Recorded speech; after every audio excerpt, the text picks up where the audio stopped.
Welcome to மாயா பசார். நிர்மலா கஜேந்திரன்.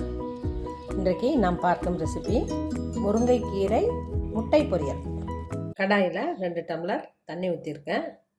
சிறு கட்டி வெல்லம் போடுறேன். வெல்லம் இல்லாதவங்க சர்க்கரை கூட கொஞ்சம் போட்டுக்கலாம். சின்ன வெங்காயம் 5 போட்டிருக்கேன். முழுசாகவே போட்டுக்கலாம்.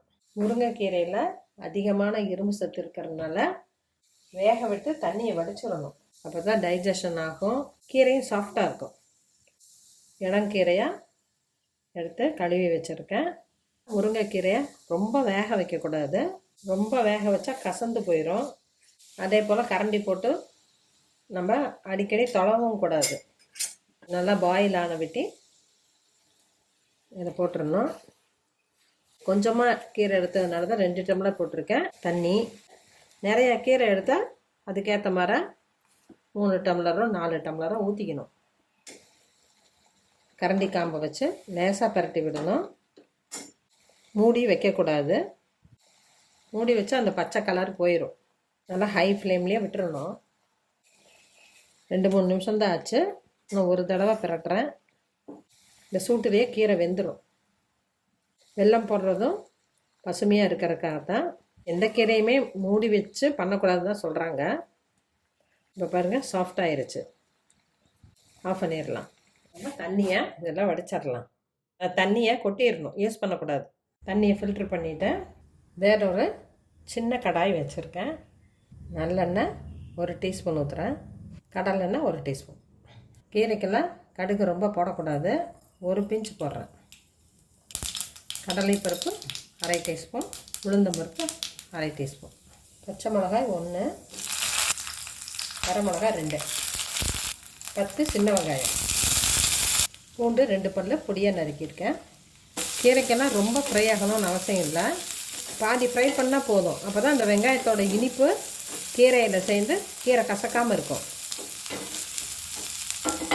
ஃப்ரை ஆயிடுச்சு. கீரையெல்லாம் கொட்டிடுவோம்.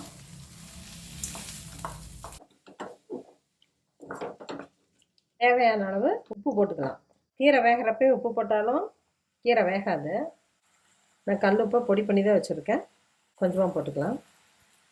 முருங்கைக்கீரை பொரியலுக்கு நம்ம தேங்காய் கொஞ்சம் அதிகமாக போடணும். போட்டு லேசாக சூடானோன்னு எடுத்துடணும்.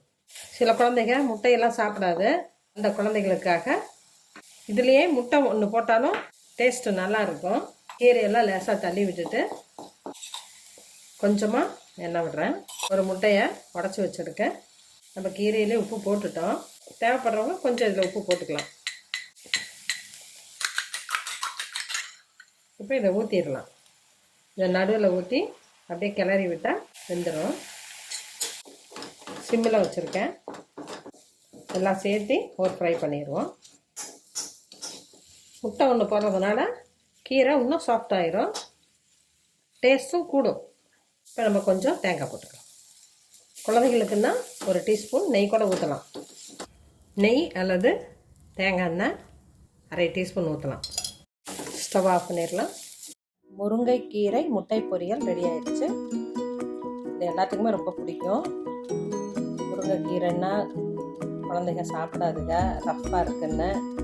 இப்படி செய்கிறப்ப சாஃப்டாகிடும், டேஸ்ட்டும் கூடும், விரும்பி சாப்பிடுவாங்க. குழந்தைங்களுக்கு நாம் தான் சொல்லி கொடுக்கணும். நாம் தான் குழந்தைங்களுக்கு ரோல் மாடலாக இருக்கணும். முருங்கைக்கீரையில் அயன் அதிகமாக இருக்குது. வாரம் 1 முறையோ 2 முறையோ சாப்பிட்லாம். பாருங்கள், சாப்பிட்டு பாருங்கள். பிடிச்சிருந்தா சப்ஸ்கிரைப் பண்ணுங்கள், ஷேர் பண்ணுங்கள். தேங்க்யூ.